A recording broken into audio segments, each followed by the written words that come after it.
This hearty vegetable stew is the ultimate comfort food. It is next level savory with meaty mushrooms in a rich tomato base and loaded with parsnips, carrots, potatoes, celery, and more. It's easy to make in one pot. It's gonna be your new favorite winter dish. If this sounds good to you, be sure you hit that subscribe button. Now let's get started. I've got a yellow onion here that we'll dice up. Slice it and dice it.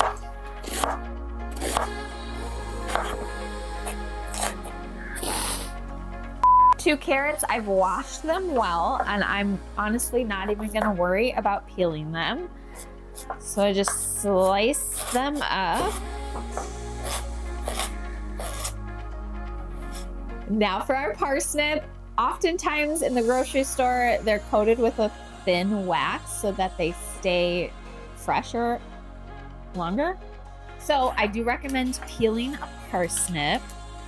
And since it's a little wider at the top, we can't slice it quite as easily as we did with the carrot, but we'll just dice the top of it. You know, think about hearty vegetable stew. You can kind of slice and dice to your desires. And parsnip is in the carrot family, but they do have a really unique flavor, so you don't want to add too much or it can really overpower your dish. One will do. Now for the celery. Just go ahead and slice it as you would.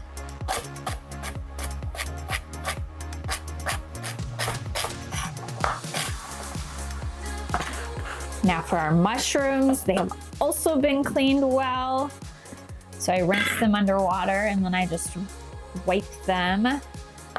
The mushrooms will be sliced. I like a thicker slice on these for the stew, but obviously, whatever you prefer, you can do.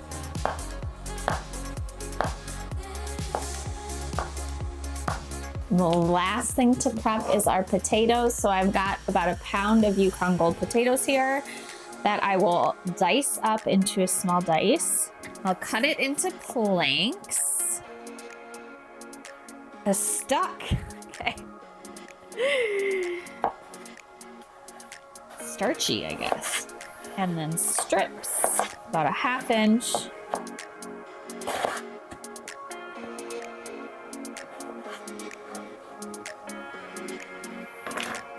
Voila.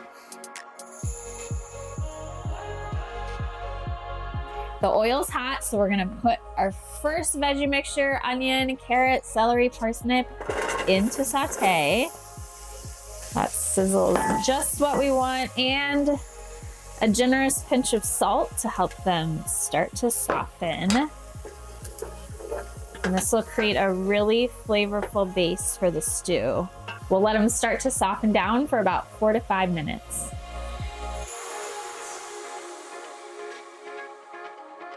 Now for the mushrooms, we'll pop them in with another pinch of salt that will encourage their water to release. So if you've cooked a mushroom recipe with me before, you know that I let the water evaporate out of the mushrooms so they get this really rich, meaty flavor.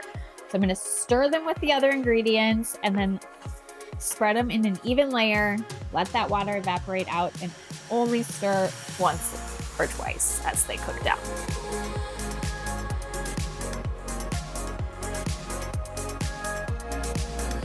Now that the mushrooms are ready, we'll add in some butter and then minced garlic. So if you don't do that in advance, you can just mince it right into the pot.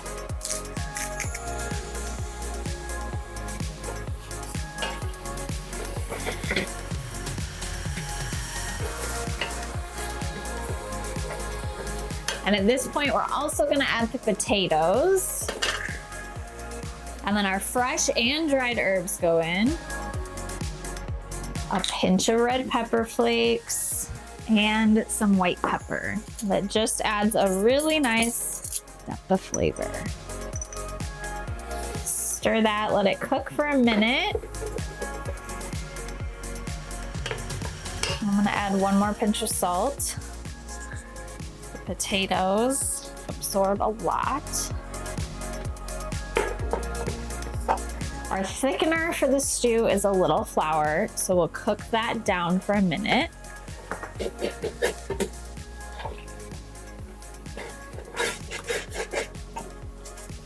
And then some tomato paste. I'm just gonna squeeze this right on in. It's concentrated, so I'm only using half of what I would for a can. Stir it in as best you can.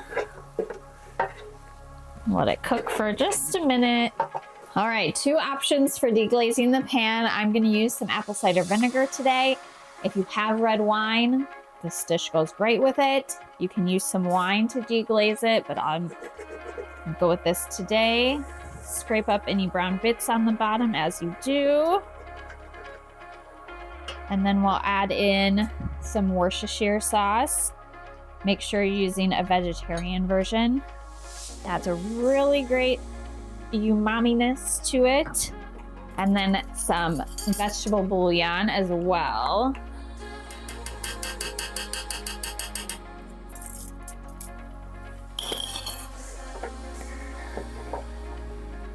And then our vegetable stock.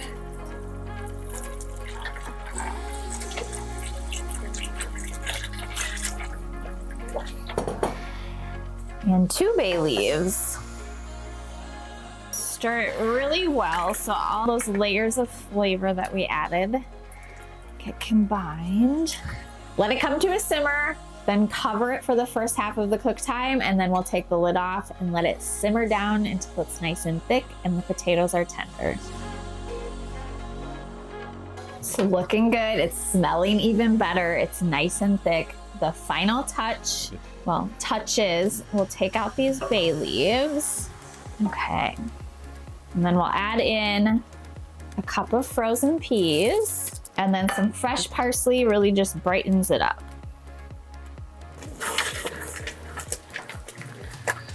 All right, that's it. It's time to serve it up.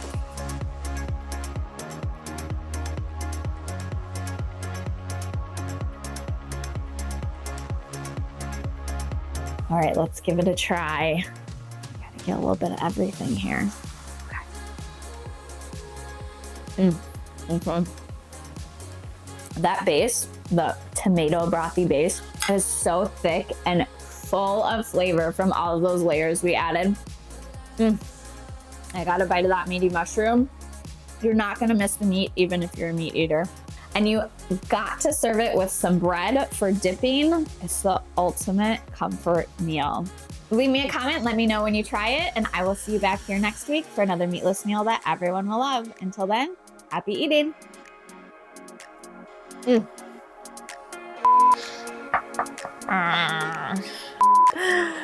my God.